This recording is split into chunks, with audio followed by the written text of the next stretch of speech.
Hello everyone, welcome to my channel. Please subscribe and keep watching more details. 90 Day Fiancé, where is Sarper Güven living now? He doesn't like Shekinah Garner's house in Los Angeles. Sarper Güven from 90 Day Fiancé doesn't like Shekinah Garner's home in Los Angeles, suggesting that he may want to go back to his home country. They initially connected through a dating app while Shekinah was on vacation in Turkey. Upon meeting in person, Sarper was enamored by Shekinah's caring personality, and Shekinah was also drawn to Sarper's charm, leading them to pursue a romantic relationship.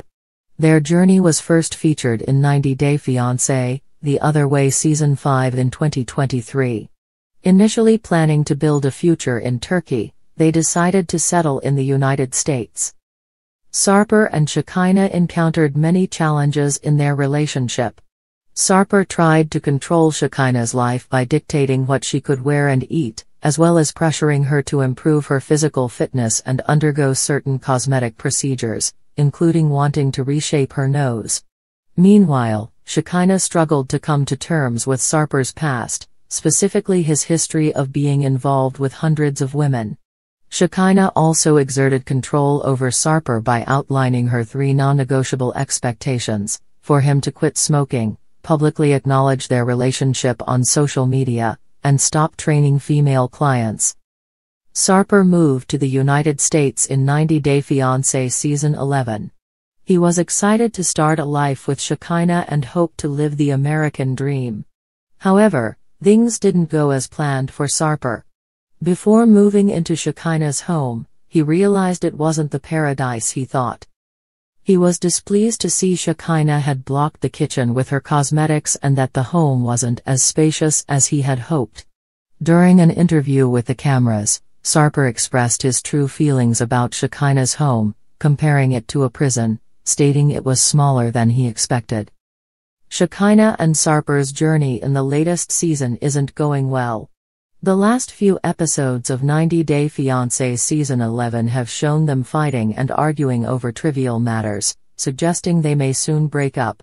In one recent episode, Shekinah accused Sarper of bringing out the worst in her, saying, "The version of me that you get depends on how you treat me."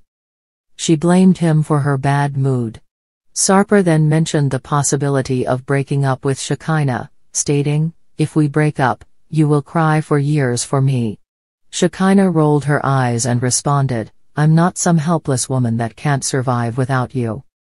Sarper is trying to become a comedian in real life. He frequently shares his jokes on social media, poking fun at real-life situations. Recently, Sarper discussed the red carpet events in Los Angeles, ridiculing the absurdity of these events and the individuals who wait in line just to have their photos taken.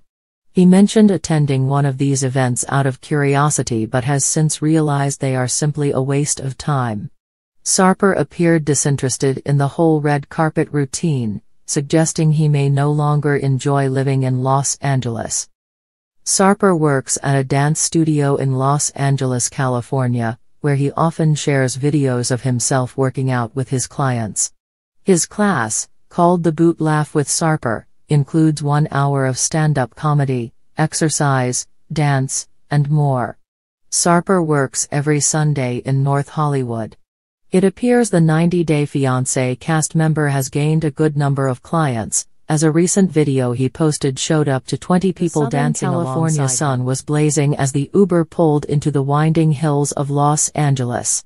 From the passenger seat, Sarper squinted out the window at the towering palms and designer mailboxes that lined the narrow street. He wasn't impressed. "Not yet." "Shekinah lives here?" he asked, his Turkish accent thick with disbelief. Yes, Shekinah said brightly, as if the Beverly Hills adjacent neighborhood were a badge of honor. She leaned forward, tapping the driver on the shoulder. "Right there. That white stucco one with the agave plants. Cute, right?" Sarper's lips pressed together in a line that said anything but cute. The house in question was modest by LA standards, a 2-bedroom bungalow with a flat roof and a faded pink flamingo in the yard. The stucco looked like it hadn't seen a fresh coat of paint since Obama's first term, and the cracked steps leading to the front door gave him anxiety. As they stepped out of the car, Shekinah was beaming, swinging the front gate open with flair. "Welcome to my little haven. This is where I do my energy work, my meditations, my skincare rituals. It's my sacred space." Sarper blinked. "You live here? Alone?" She nodded proudly. "Yep. All mine."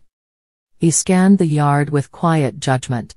The garden was more of a desert situation, half succulents, half neglected.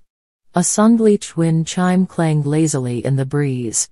A stray yoga mat rested against the porch like a forgotten promise. Inside, things didn't improve. The front room was a sensory explosion: candles, crystals, tapestries, mismatched throw pillows. An entire wall was covered in a mural of a phoenix rising from the ashes, which Shekinah had painted herself during her spiritual awakening year. Sarper looked horrified. "Is this temporary?" "What? No. This is home." He kicked off his shoes hesitantly, stepping onto a fluffy white rug that had seen better days. "It's small." "It's cozy," Shekinah corrected. "There's no TV." "I like to unplug," she said, lighting a stick of Palo Santo and waving it around him. "You need to cleanse. Your aura is tense." "I'm tense because your couch is made of wicker," he muttered. Shekinah clapped her hands. "Don't be silly. This place has character. You don't find that in those sterile high-rises." Sarper, who had envisioned a sleek, modern apartment in West Hollywood with a view of the skyline, suddenly felt very far from home. "So, this is where we live now?" he asked, voice rising.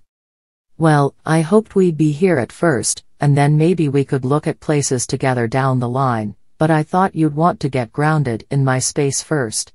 It's part of the bonding process." "Bonding?"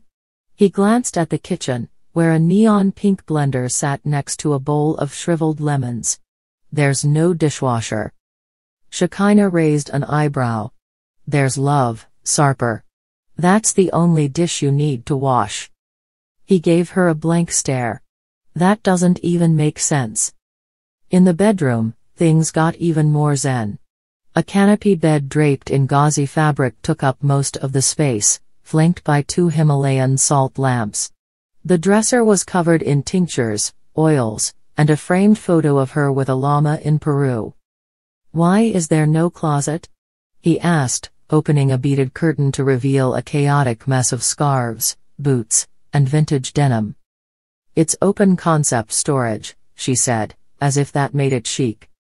By dinner time, Sarper had found at least 4 things he hated: the composting toilet in the guest bathroom, the neighbor's rooster in Los Angeles, the lack of air conditioning, and the incense that made his eyes water.